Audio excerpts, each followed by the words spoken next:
Access your free language gifts of the month right now. Here's what you're getting this month. First, the Writing a Journal cheat sheet. With this cheat sheet, you'll be able to keep a diary in your target language and talk about your day. Inside, you'll find phrases for common daily activities, from morning to night. Second, if you love travel, then you'll love our brand new Travel Words and Phrases PDF ebook. Learn all the must-know travel phrases with this ebook. Download it for free right now. Third, must-know words and phrases for your resume. If you want to write your resume in your target language, then this next 1-minute lesson is for you. Fourth, the top 12 April Fool's phrases. Want to prank others and speak more of your target language? Then you'll want this April Fool's phrase list. Fifth, the must-know vocab for doing laundry. If you need language for practical situations like doing laundry, then this 1-minute lesson is for you. You'll learn how to say washing machine, detergent, softener, and much more. Sixth, free audiobooks. Unlock our huge library of language learning audiobooks. Save them to your device and listen and learn. They're yours to keep forever. And finally, the deal of the month. If you want to finally master the language with lessons by real teachers and our complete language learning program, get 31% off Premium or Premium Plus with the You Can Speak sale. So, to get your gifts and language learning resources, click the link in the description below. Download them right now before they expire.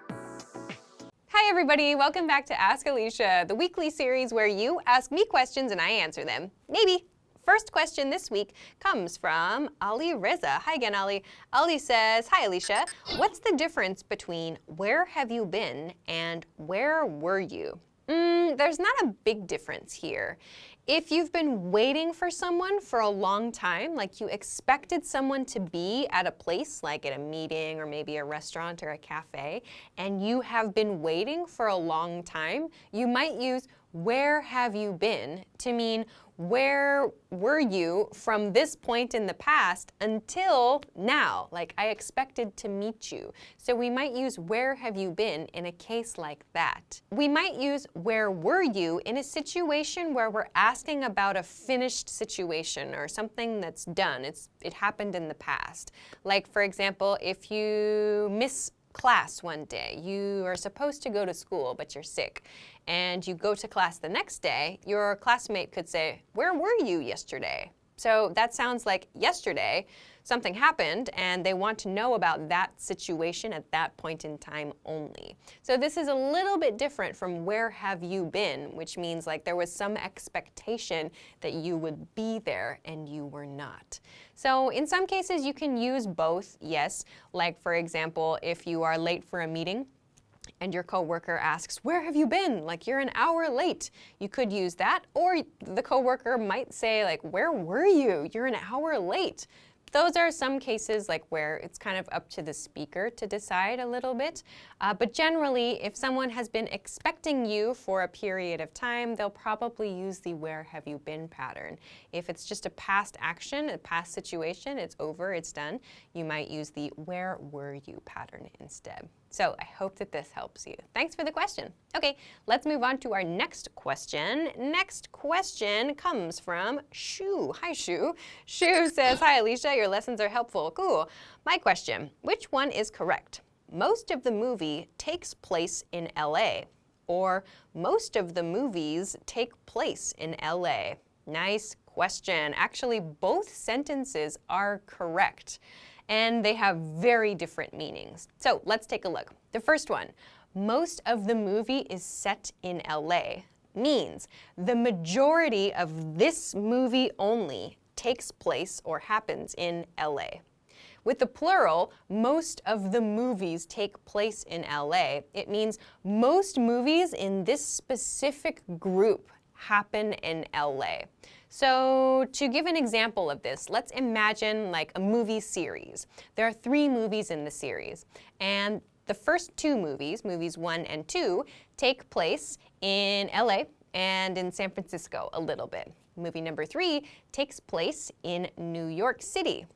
So when we want to talk about movie 1, for example, we could say, most of the movie takes place in LA. So that means the majority of movie number 1 happens in LA. Not all of it, because a little bit happens in San Francisco, but the majority of the movie happens in LA. So we say most of the movie takes place in LA. If, however, we want to talk about the series, this 3-movie series, and we want to talk about where the series happens, we could say most of the movies take place in LA. So that means most of the movies, meaning 2 of the 3 movies, are set mostly in LA.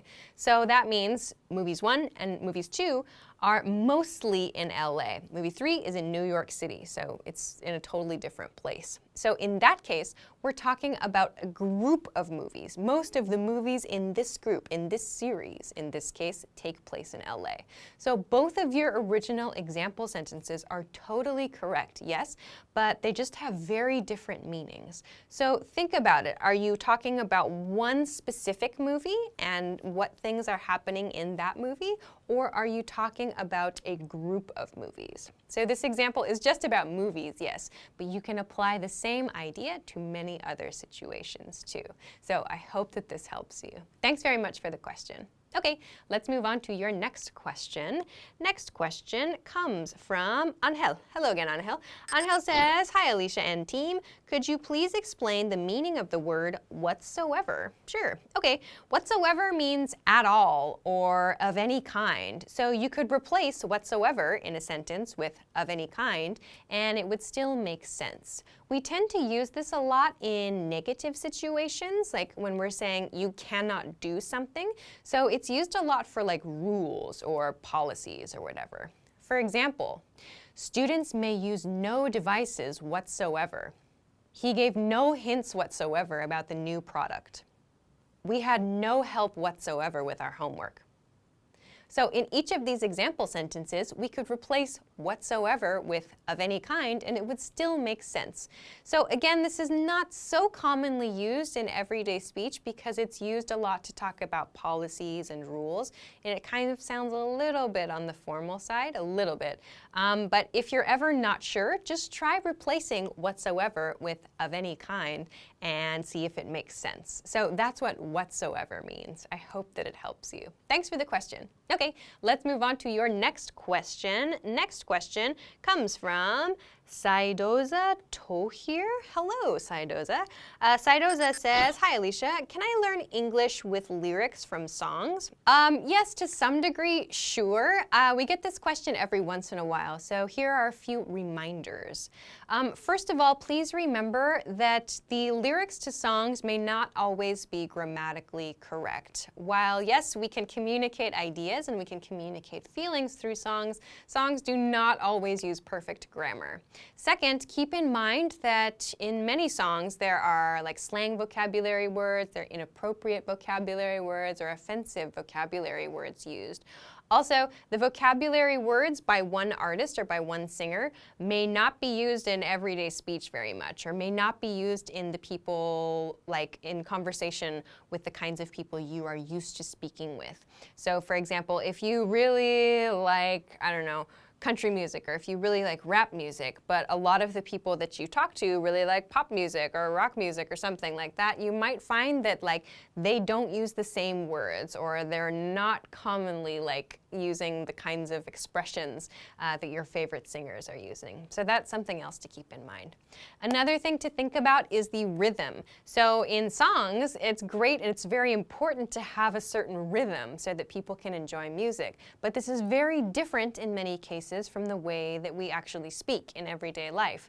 So if you can understand a song, that's great, but that doesn't mean that you can apply the same rhythm when you're speaking. So like rap, for example, most people don't speak in the same way as they sing or when they perform like rap songs. So that's another thing to keep in mind. Finally, remember that even if you can fluently sing a song, it doesn't mean that you can fluently communicate in English. So maybe you can remember all the words to your favorite song. That's great, that's fun. It's a great study tool, a great motivator for sure. But that doesn't mean that you can automatically use all of those words, or you can communicate well in English with those things that you've learned. They're kind of like supplements. They're like extra bonuses for your study. So don't use only song lyrics. Like, they can be really helpful and they can help you to identify with culture and make friends and stuff, but I would suggest maybe using that a little bit, using lyrics from songs a little bit, and it's important to keep those reminders in mind that I talked about too. So I hope that this helps you, and good luck with your studies. Okay, let's move on to your next question.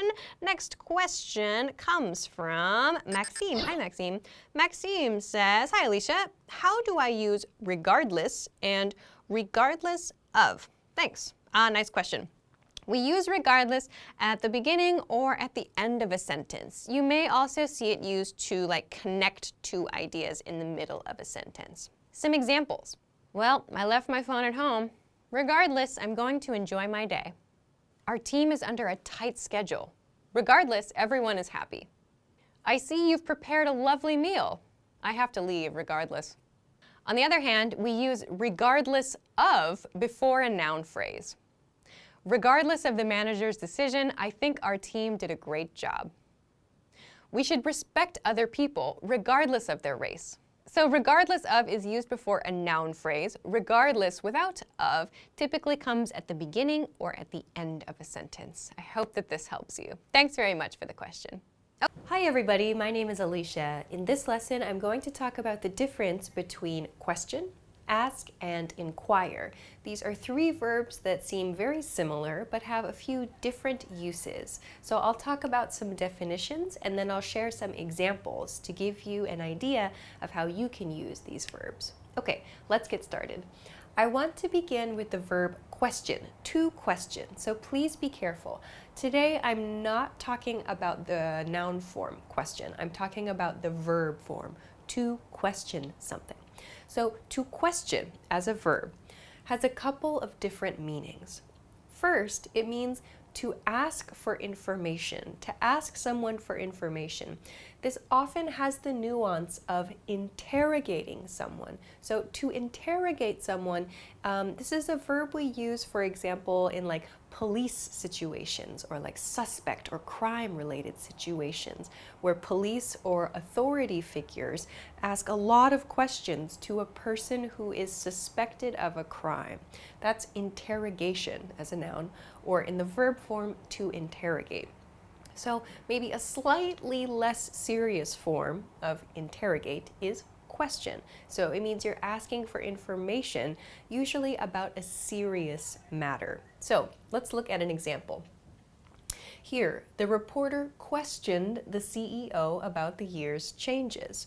So in this case, it's a business situation. A reporter is talking to a CEO about changes in the company, perhaps for the year, and the verb question, in past tense, questioned, is used to mean the reporter is asking for information in a serious manner. So this probably also means that the reporter is asking many different questions, not just one question, but asking a series of questions about the same topic.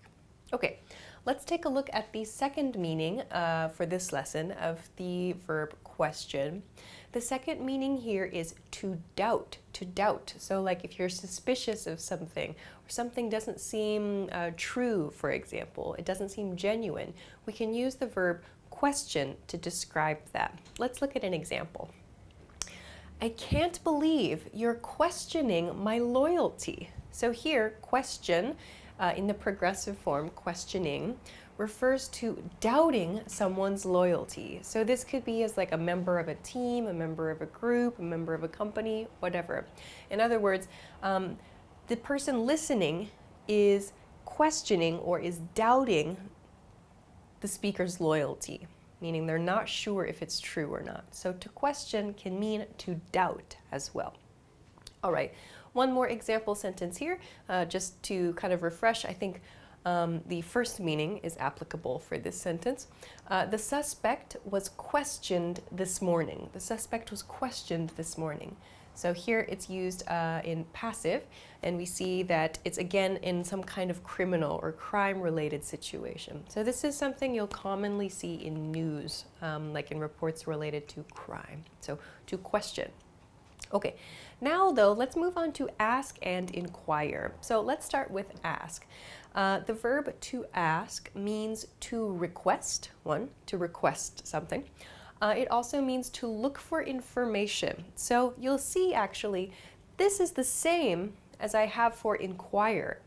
But one key difference here is that ask is the most commonly used verb. It's more casual than inquire. So I'll show you some examples of how to use this.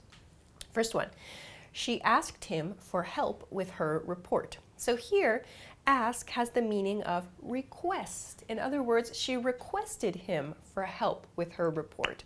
Here we have past tense, asked. She asked him for help. The second example sentence, they asked where the restroom was. Again, we have past tense here.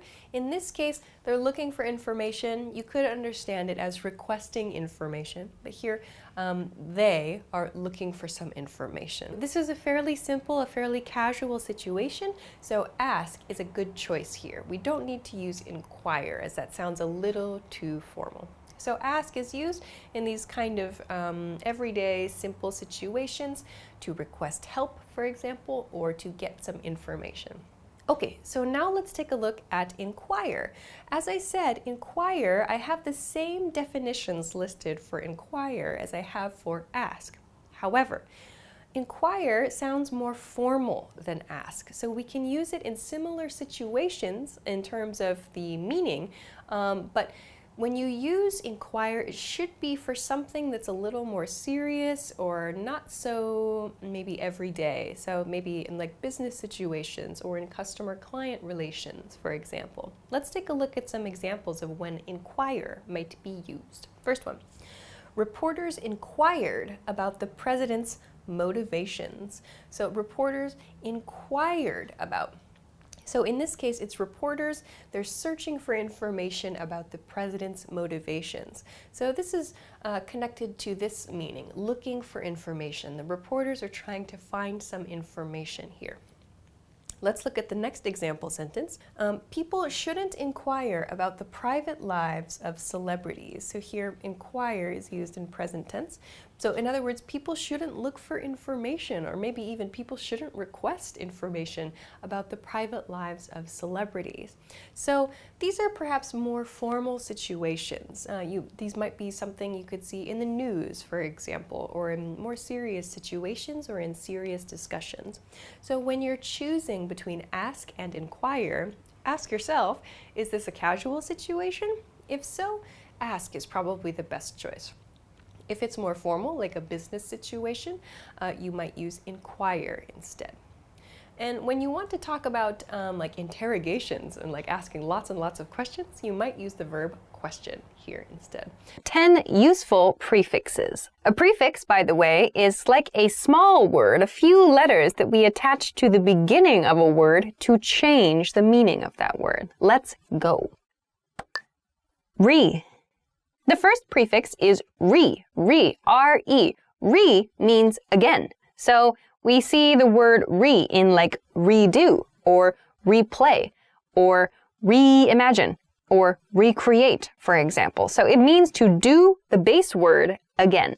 So whatever you see re in front of, or not everything, but if you see re before a base word like that, it can mean to do that thing again. So, in a sentence, I have to redo my homework. Anti. The next prefix is anti, or you might hear anti as well. Anti or anti, both are fine. But it means against, or in opposition to, or like kind of the opposite of something. So against, anti. So we see this in like antifreeze, or antisocial, or anti-inflammatory, or antibiotic. So they all mean against something. So like the word antifreeze, for example, means like against freezing. So antifreeze is a product that prevents a liquid from freezing, for example. An antibiotic is a medicine that we take to kill like bad microorganisms in our body, germs in other words. So we see bio in that word, so relating to like biology. Antisocial refers to someone who does not like social situations. They are against social situations. And anti-inflammatory another type of medicine, is against inflammation. So inflammation can mean like swelling or like turning you red, for example. So anti means against something. We see anti before words which mean like opposing or against that thing. In a sentence, my boss is anti-overtime. Dis. So the next prefix is dis. So dis means not. So we see this in words like disrespect or disapprove or disconnect or like disagree, for example. So these words all mean not plus the base word. So like disagree, for example, means to not agree, or disconnect means to not connect. So something is not connected to the other thing. Disrespect means to not respect something, for example. So dis means not plus that base word. In a sentence, a good editor should be disinterested. X. The next prefix is x. X means former. So something that was once true is not true anymore. We see this very commonly in relationships. So for example, ex-husband, ex-wife, ex-girlfriend, ex-boyfriend, ex-boss. So all of these mean my former something, my former boyfriend, my former girlfriend, my former boss, my former roommate, for example. In a sentence, the ex-CEO was in the news this week. Mid. The next prefix is mid. So mid means like in the middle of or during something. So we can see this in a word like midnight or midsummer, for example, or mid-morning. So meaning in the middle of or roughly in the middle of something during that time period. Midnight means in the middle of the night, or mid-morning is like in the middle of the morning. So all of these refer to mid something. We can also use it for like an action, like mid-meal, for example, or she was mid-presentation when the phone rang, for example. So mid means in the middle of something. In a sentence, I was mid-breakfast when I heard the news. Ill. The next one is ill.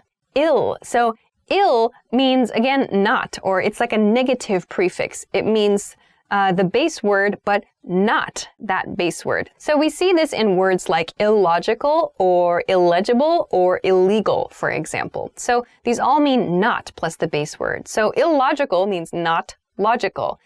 Illegible means unable to read. Legible means readable. Illegible means cannot read that thing, unable to read that. Illegal means not legal, in other words, so an action that is against the law. So ill means not. In a sentence, highly illogical, Captain. That's a Star Trek reference. Im. The next prefix is im.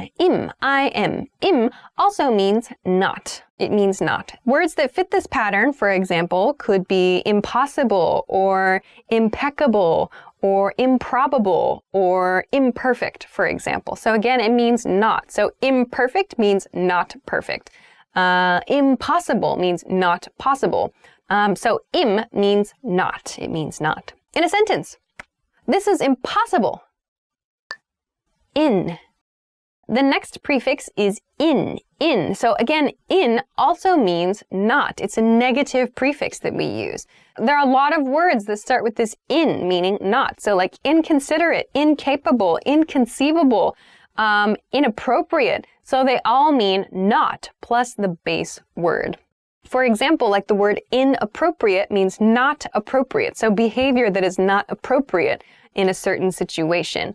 Or incapable means not capable. Someone cannot do something they're expected to do. So in means not plus our base meaning, the opposite then of that meaning. In a sentence, he's incapable of running the country. Ear. The next prefix is ear. So the pronunciation is ear, even though it's I-R. Ear. For example, we see this in like irresponsible or irredeemable or irregular. So again, this means not something. So irresponsible means not responsible. Irregular, not regular. Irredeemable is something that cannot be made up. We cannot redeem that thing. So ear is another negative prefix, meaning not or no. In a sentence, your behavior was irresponsible. Non. The next prefix is non, N-O-N. So Non is a prefix. Again, it means not or against, or like, I shouldn't say against. So non also means not something. So for example, we see it in a word like nonsense or like non-sequential or non sequitur. So these are words that all mean like not something. So for example, nonsense means no sense, essentially, not sense. Non sequitur. So sequitur, the base there is like, think of the word sequence. We see that same sort of base in sequence as we see in non sequitur. And that actually comes from the Latin meaning like to follow something. So non sequitur means like it does not follow. So a non sequitur means something that just, it's not part of the conversation. It's like a random comment is a non sequitur. So it does not follow. Non sequitur is one. So non means not or no. In a sentence, this is nonsense. Hi everybody, my name is Alicia. Welcome back to Know Your Verbs. In this episode, we're going to talk about the verb act. Let's get started. Acting. It was hard to choose like a basic definition of this verb because I think depending on the person, there are a couple different meanings that you might think is the basic definition of act. So I've kind of picked one for this lesson. Okay, so the basic definition for this lesson is to take action, to do something. Examples. Act now and save money. We need to act quickly. Okay, now let's look at the conjugations for this verb.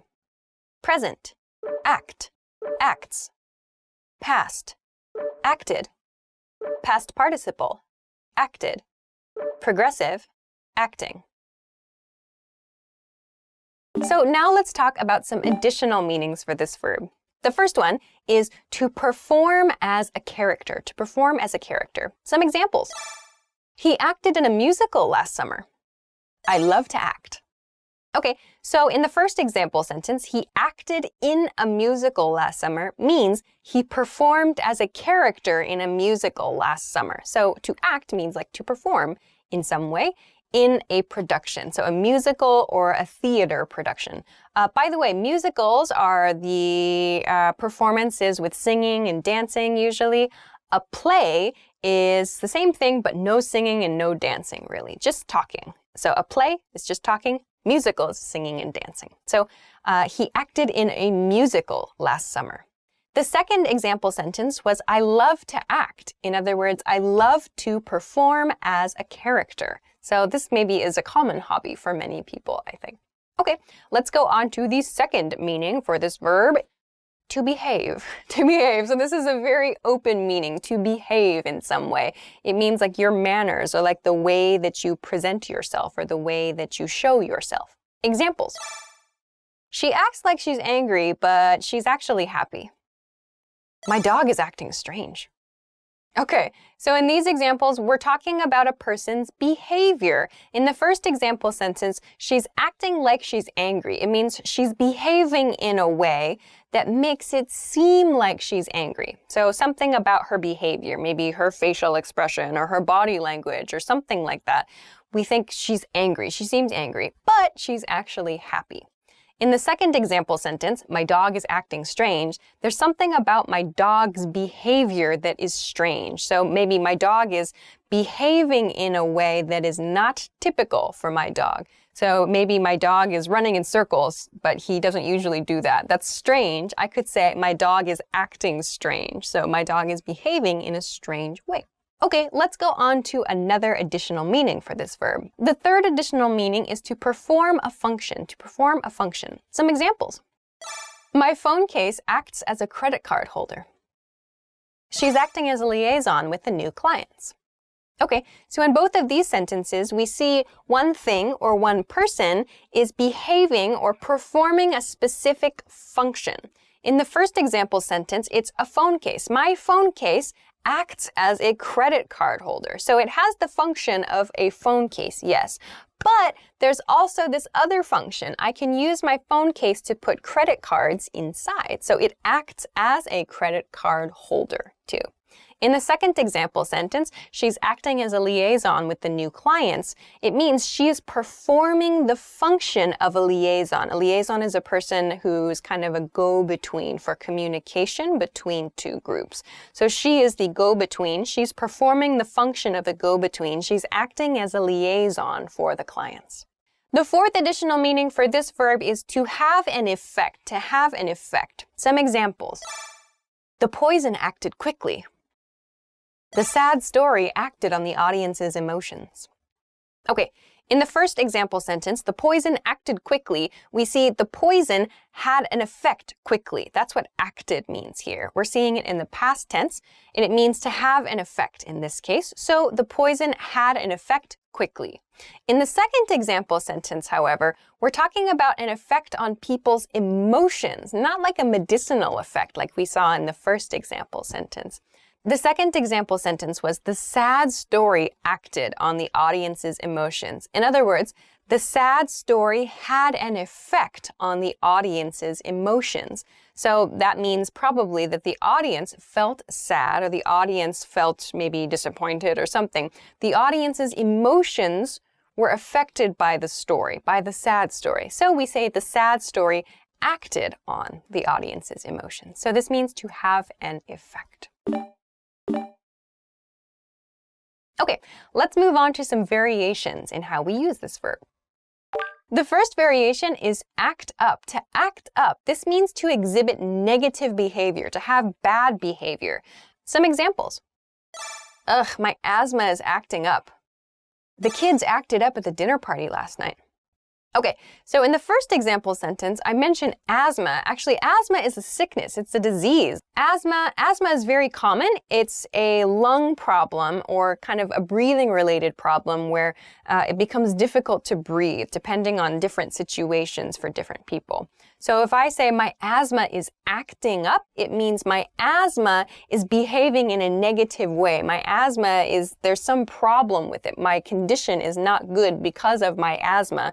My illness, in other words, is kind of strong right now. It's acting up. So I'm having problems because of my asthma right now. In the second example sentence, however, it's a person, in this case, kids. So kids acting up at a dinner party means kids were displaying bad behavior, negative behavior at a dinner party. So acting up means something negative is happening. Some kind of negative behavior is occurring. Okay, so the next variation is to act out. To act out also does mean to behave in kind of a negative way, but the difference between act out and act up is act out has the feeling of doing this bad behavior in order to get attention. So you act out because you want to be noticed. Some examples of this. Your son has been acting out in school. She's only acting out because she wants attention. So acting out is like you're making some kind of extreme behavior, or maybe it's like kind of scandalous, or maybe it's really rude, or maybe like too sexy. There can be lots of different ways to act out, but the idea is that the action happens because this person wants to get some attention. Whether negative or positive doesn't matter, it just wants attention. But we should be careful because this is different from to act something out. To act something out is different from to act out. To act something out means to represent an activity with your body. So that means to showcase a scene or to explain a scene in a movie or to kind of show somebody a gesture with your body. So examples. We acted out our favorite movie scene. She acted out the story. So acting something out means using your body, like physically using parts of your body to act out, to show something. So for example, like a simple action, if I want to act out making a phone call, I would do this, like making the gestures of making a phone call. We could say this is acting out a phone call. Hello. That's acting something out. I'm using my body and I'm using gestures to explain something, to explain a behavior. So this is different. To act something out and to act out have very different meanings. So be cautious. To act something out takes a direct object. To act out does not. So please be careful of this. There are some grammatical hints for you. Hey everyone, welcome to the Monthly Review, the monthly show on language learning. where you discover new learning strategies, motivational tips, study tools, and resources. By the way, all the lessons and bonuses you're about to see can be downloaded for free on our website. So click the link in the description right now to sign up for your free lifetime account. Okay, today's topic is, are you improving? How to assess your language skills. Have you ever wondered, am I actually getting better with my target language? If you want to know how to check and see if you've improved or not, then keep watching. Today you'll learn why assessment can mean the difference between fluency and failure, how to assess your language skills even if you're learning on your own, and much more. Are you improving? How to assess your language skills. So, have you ever wondered, am I actually improving with my target language? Feeling like you're not improving can hurt your motivation. On the flip side, if you notice yourself understanding more of the language than before, you can feel good, and that can fuel your motivation to keep going. But it's not easy to spot your improvement. It's tricky with language. It's not like going to the gym, where you can see your muscles in the mirror. This is where assessment comes in. What's assessment? The easiest example of assessment is a test. If you go to a language class, you'll get a test on the first day. The goal of the assessment test is to understand where your language level is, and any test after that is a way to see how much you've improved. This is ongoing assessment. So assessment is checking where you are now and how far you've come with your language learning. Assessment lets you see where you've improved and helps you find what you need to work on. If you're serious about learning a language, it's one of the best things you can do to stay on track, stay motivated, correct your mistakes, and reach fluency. But assessing yourself is also hard if you're learning on your own. So what can you do? Here's how you can assess your language skills, whether you're learning with our program or not. Number 1, if you're a Premium Plus user, retake the assessment test. Technically, you can only take this once, but if you get in touch with our support team, we'll give you the link. If you're using any other resource, find a way to test yourself. Look for practice tests, apply for a proficiency test, take online quizzes, anything that forces you to test your language skills. Number 2, revisit old lessons. An easier way to self-assess your language level is to revisit old lessons. You can do this with any program you're learning with. If you've truly made progress, then you should be able to understand the lesson dialogues with no problem. If not, then you know that you need to review them some more. Number 3, try harder lessons. Also something you can do with any language resource. If you're using our program, try lessons from a higher level. If you're a lower intermediate, try upper intermediate lessons. If you don't understand anything, that's fine. But if you do, then that's a good sign that you've improved and are ready for harder lessons. Number 4, for reading, check out our extensive reading books. These are available for all levels, from absolute beginner to advanced. You can reread old ones or try harder ones to see where your current level is. You'll find these books in our lesson library. This will help you assess your reading and comprehension skills. Number 5, for speaking, use our voice recording tool. If you can easily repeat the lines from the conversation, that's a good sign. Or, if you're using another program, try to shadow the provided conversations. If you can do it without a problem, then you've made progress and are ready to go to the next level. Number 6, for writing, try and copy out our lesson dialogue by hand. The point here is to see if you can write smoothly or not, as a way of assessing your writing. You can also do this with any textbook. You can also take a picture of your writing and send it to your Premium Plus teacher for feedback. Number 7, use our Premium Plus assignments. If you're a Premium Plus member, you can ask your teacher to send you weekly assignments based on your needs, whether for reading, writing, speaking, or listening. And they'll provide you feedback so you can see where you are with each skill. So to recap, 1, take our assessment test. 2, revisit old lessons. 3, try harder lessons. 4, use our extensive reading books for reading. 5, use our voice recording tool. 6, write out dialogues by hand. And 7, take advantage of our assignments. Remember, the point of assessment is not to pass or fail, but to see where you've improved and where you need to work. If you're trying to learn a new language, you'll sometimes have to contend with a whole new alphabet, complex grammar, and difficult pronunciation. Many new learners start out strong, but peter out after a short time. But that doesn't have to be your story. Don't let the harsh reputation of some languages scare you away. Yes, it's not easy, but it probably isn't as hard as you think either. In this video, we'll give you 4 ways to improve the way you study while learning a new language. Follow these and it will be hard not to see improvement in your language ability. Number 1. Develop a good accent. When first trying to learn a new language, the words might overwhelm you. Some words might be extremely long or complicated in ways you aren't used to. As a result, the new language can sometimes sound more like noise than an actual language. This could be because you don't yet have a good grasp of pronunciation in that language. So focus on this weak point by learning and practicing how to correctly pronounce each individual sound in the language. Start with ones most similar to your native language, and then move on to the more difficult ones. Then start practicing with full words, phrases, and sentences. Work your way up to listening to recorded audio of native speakers, and try your best to mimic their flow of speech. While this method probably won't make your accent perfect, it will help you improve greatly. Even more importantly, you'll be able to hear the language differently and continue to improve. When you intuitively know how to correctly pronounce a sound, it's a lot easier to recognize that sound when it is spoken or read. Knowing these new sounds gives your brain some context for what it hears when you're using the language. Our language learning program is a great tool for working on your pronunciation. It lets you play back the words from a lesson in isolation. You can also play audio at a slower speed. This is perfect for pinpointing the nuances of the language and developing your own accent, as well as your ear. Number 2. Break down the writing system. Every language has its own unique set of rules and challenges when it comes to writing. Your best bet is to focus on one point at a time.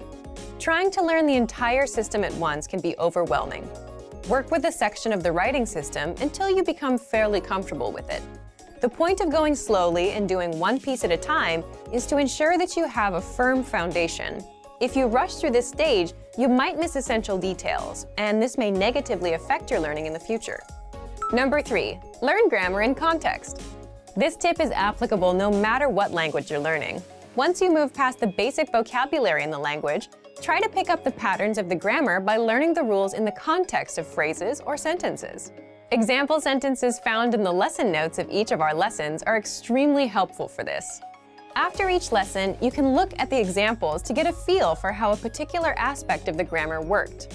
Then, you can practice making your own similar phrases using the same rule.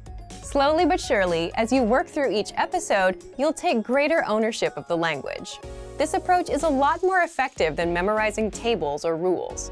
If you can use the grammar and vocabulary you just learned, you're much more likely to internalize it and thus remember it the next time you want to say something in your target language.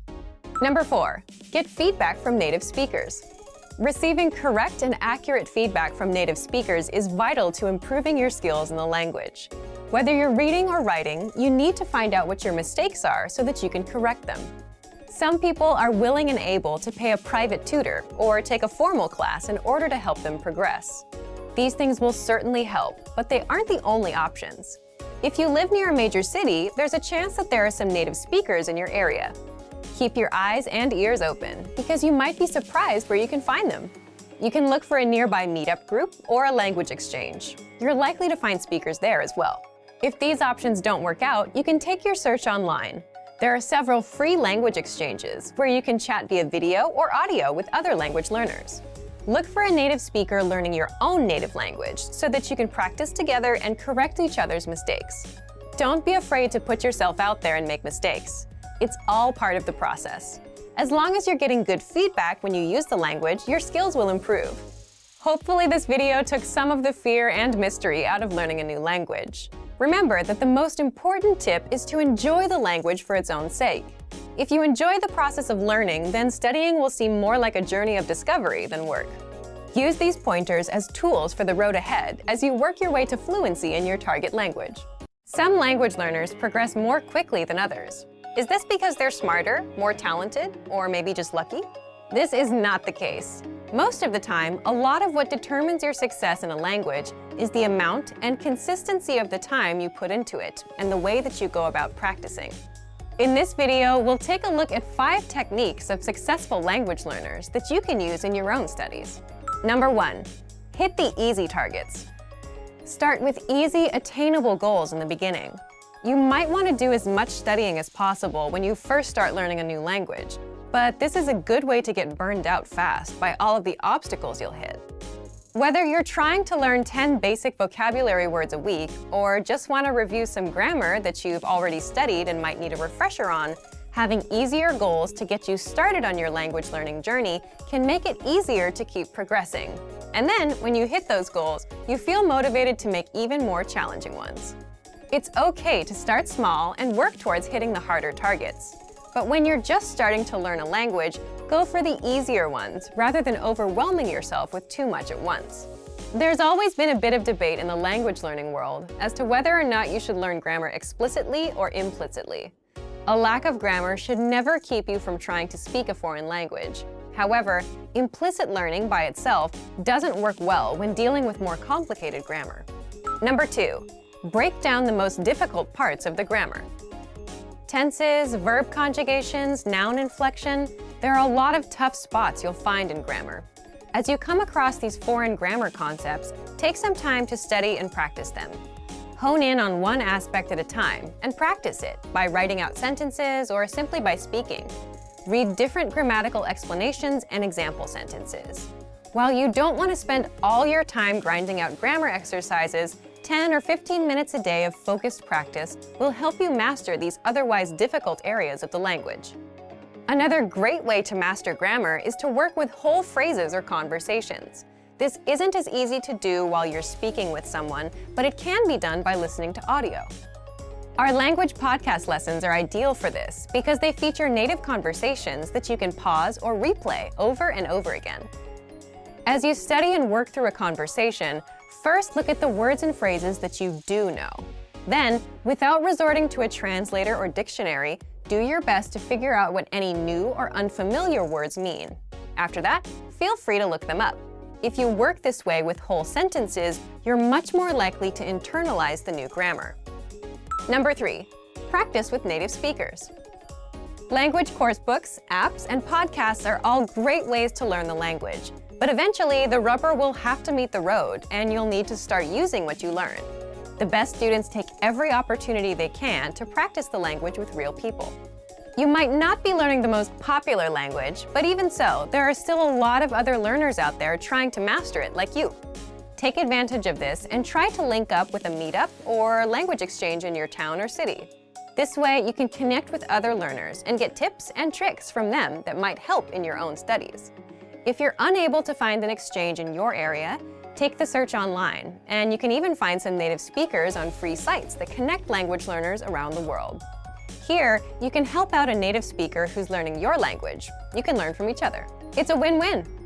Number 4, focus on being understood, not being perfect. Undoubtedly, when you begin to speak with native speakers, you will make a lot of mistakes. This is a natural part of the language learning process. In your first few conversations, you'll probably mispronounce, misconjugate, or altogether forget words. But that's okay. Learn to embrace these mistakes. As long as you're practicing with a native speaker who can give you accurate feedback, those mistakes can do nothing but help you improve. After getting feedback on your mistakes, the next most important thing in your spoken language practice will be to keep the conversation going. If you make a mistake, correct it and move on. If you can't remember a word, do your best to describe it in your target language to your language partner. Use what words you have in order to be understood, even if your sentence or diction comes out a little weird. Number 5, keep a journal in your target language. Most people talk about how important it is to speak a language you're learning, but not nearly as many mention how powerful writing in the language can be. Writing in your target language lets you use all the material you've learned, but without the demands of a real-time conversation. Writing is also an excellent way to expose the words or phrases you don't know or are unsure about. You can write in an old-fashioned paper journal and do your best to check it, or have a friend look over it. You can also write entries online and have them corrected by native speakers. While it's not always easy to speak successfully, it is always rewarding. Use these tips as a guide to jumpstart your progress. No matter what, keep your head up, and after a bit of patience and hard work, you'll be speaking your target language soon enough. For some, learning a new language seems to come naturally. For others, the entire process feels more like a tooth and nail struggle.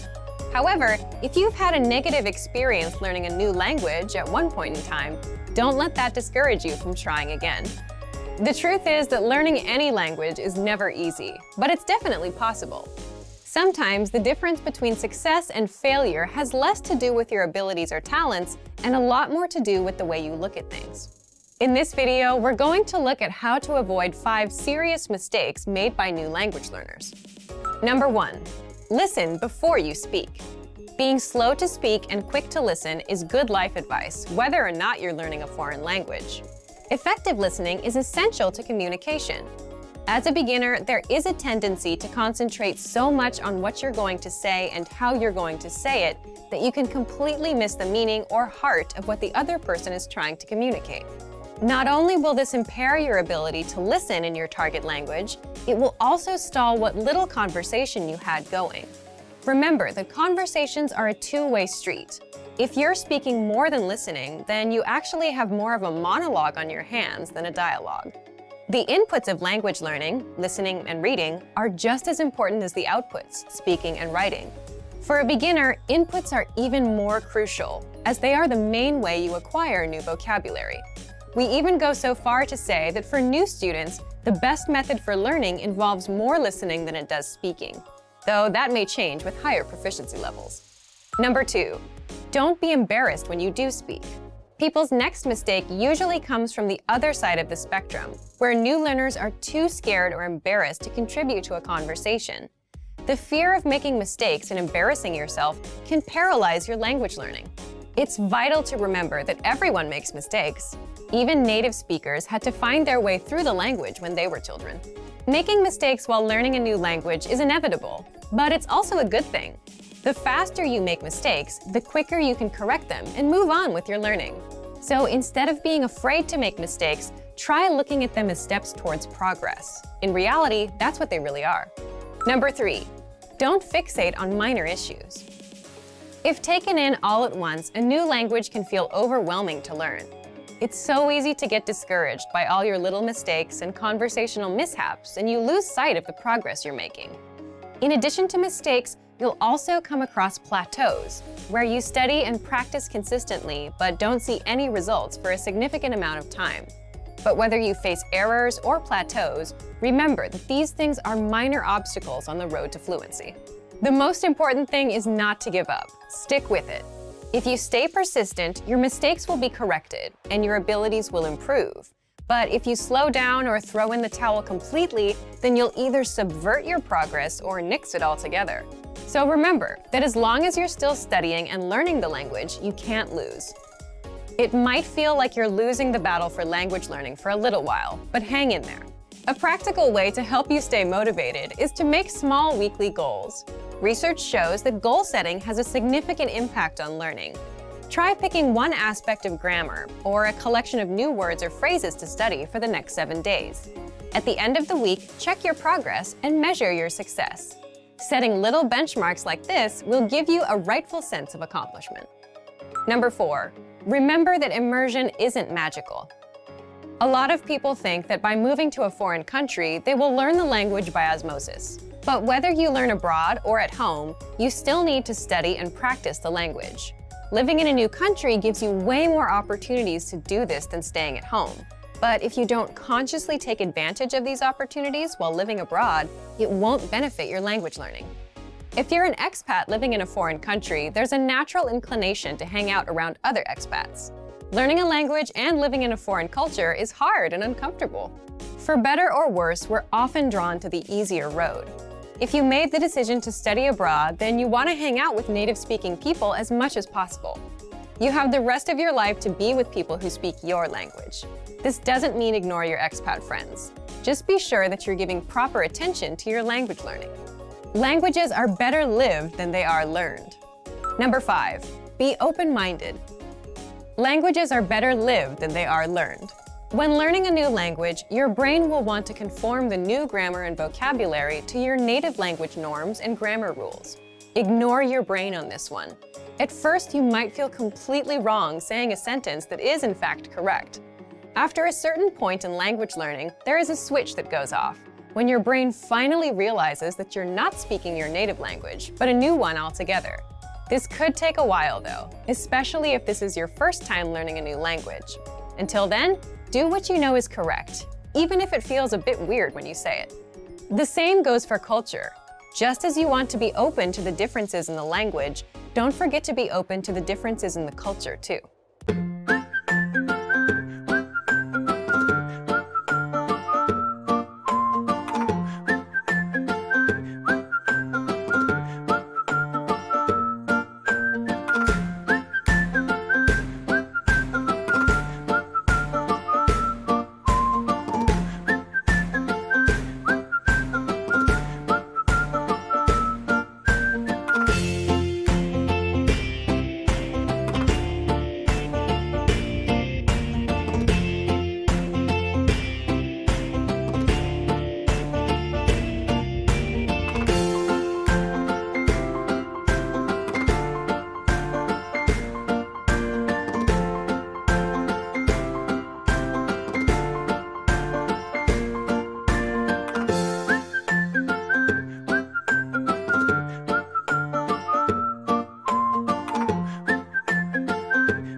Great work! Here's a reward. Speed up your language learning with our PDF lessons. Get all of our best PDF cheat sheets and ebooks for free.